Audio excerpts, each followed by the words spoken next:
Up-and-coming New Orleans rapper shot and killed overnight in the parking lot of a Waffle House along Elysian Fields just before I-610. And family members say the victim is 35-year-old Theodore Jones, also known as Young Greatness. The crime happened in 2018. Rapper Teddy Young Greatness Jones was at a Waffle House on Elysian Fields. Point over the loss of her son. Family members, including Miss Rose, identify the victim as 35-year-old Theodore Jones, known as Young Greatness.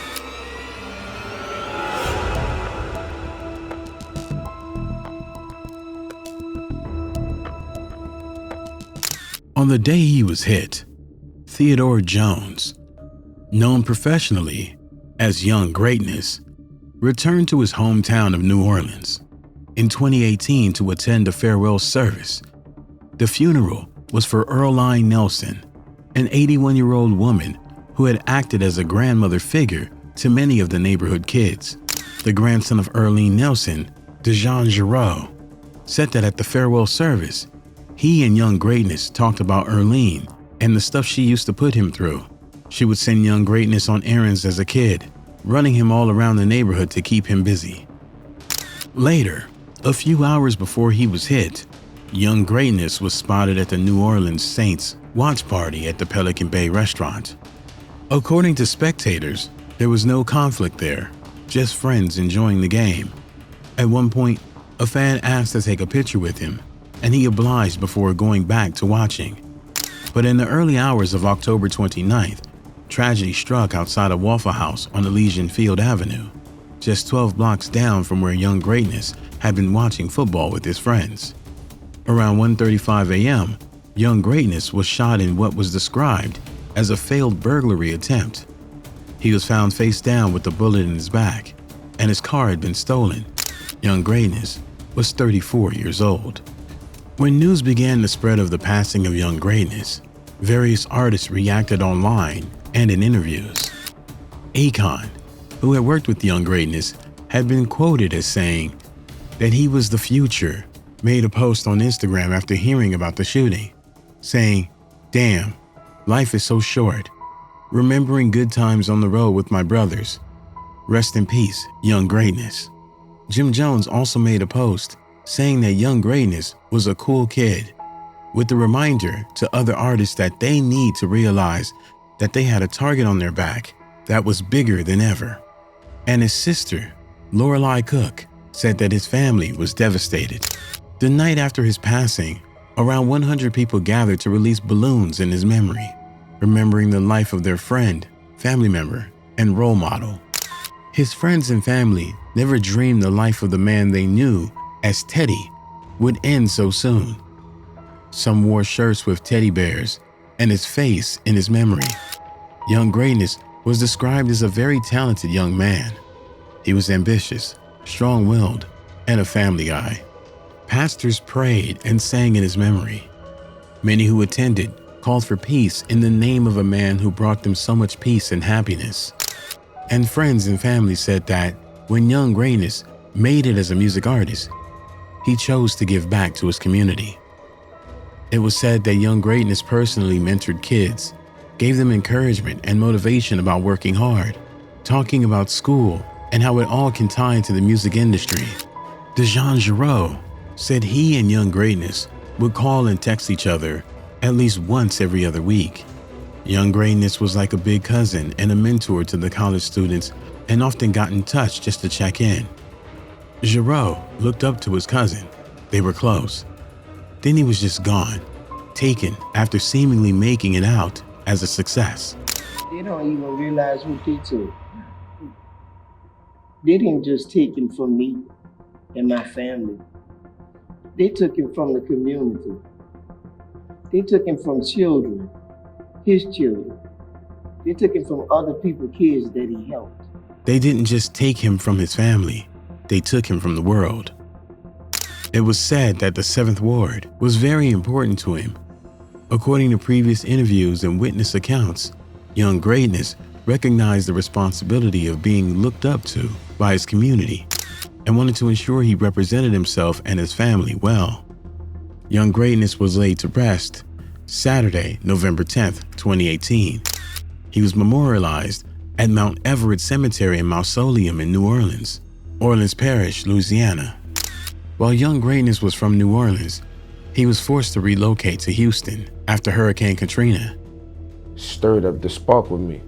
And you know, that with everybody really, because it made you say, what you gonna do with your life? Because you see how fast this happened. What if it happened again?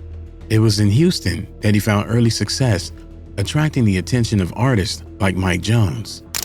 And Bun B, Young Greatness ended up being best known for his 2015 hit Moolah, which was released by Atlanta's Quality Control Music. Moolah was a slow burn.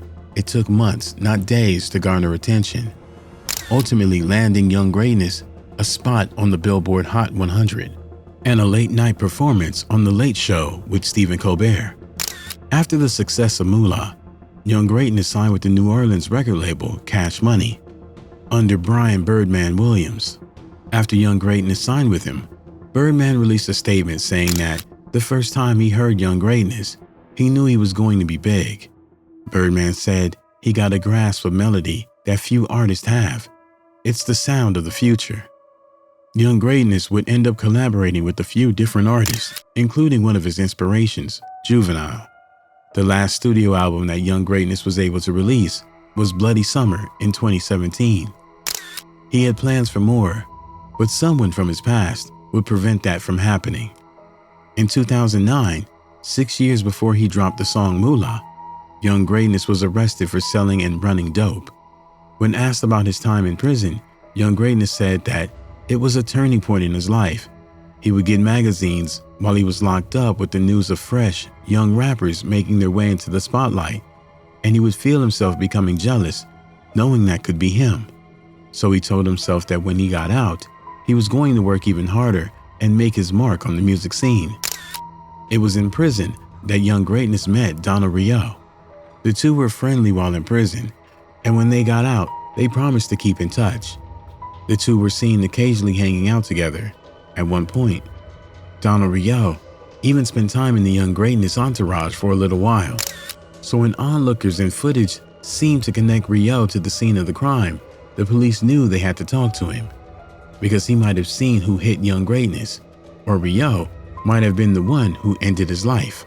Eventually, they had enough indication to list Donna Rio as an official suspect, encouraging the public to give them the information they needed. On January 2019, Donna Rio was arrested. He initially faced counts of obstructing justice, plotting to obstruct justice, and serving as an accessory after the fact to second-degree hit. And after he was arrested, he gave the police his account of what happened that October morning, detailed in his arrest documents. According to those documents, Rio drove into the parking lot of the Waffle House restaurant on the 2900 block of Elysian Field Avenue at about 1:20 a.m. on the day Young Greatness was shot. Rio got out of the car and spoke with Young Greatness, who was on his phone while apparently waiting to meet someone. A third person then walked up to him and tried to get his autograph. According to the surveillance camera footage, Rio accompanied that person into the Waffle House while Young Greatness, still holding his phone, got into his Nissan Sentra and started backing out of his parking spot.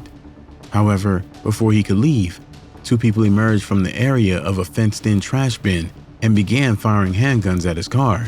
Young Greatness jumped from the car and ran towards nearby Abundance Street, while his attackers fled in his Sentra. The two shooters were revealed to be young cousins of Donna Rio, and they added a few more details to what happened that night.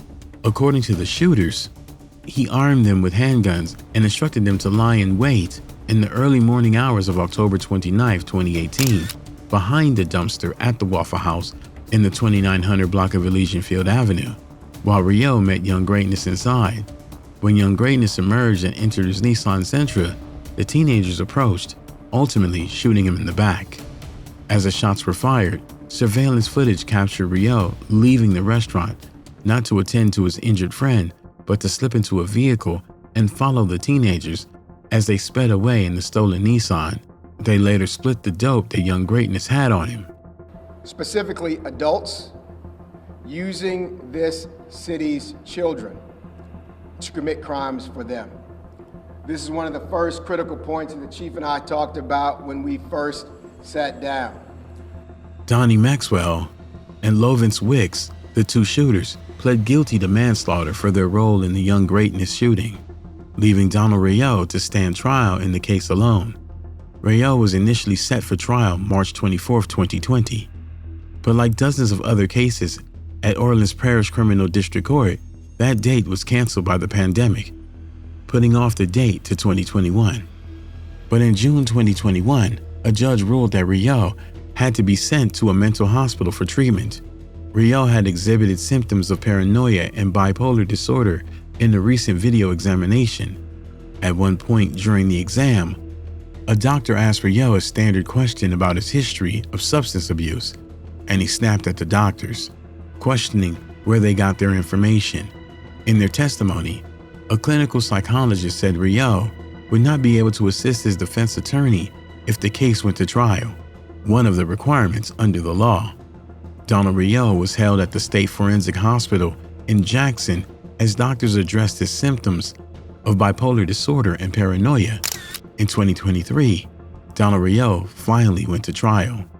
Over the 3-day trial in Orleans Parish Criminal District Court, prosecutors described Rayo as a greedy ringleader who was determined to steal dope from his friend, Young Greatness, but who left the task to his two younger cousins. On January 24, 2023, a jury found Donald Rayo guilty of second-degree hit. Second-degree hit carries a mandatory life sentence. When his conviction was announced, the family of Young Greatness gave statements, including his mother. It's not a walk y'all want to take. Get your children, y'all. Grab a hold of your children. Because all I have is memories and a tomb. You don't want that. I'm so exhausted from going to Mount Olivet. I'm just worn out.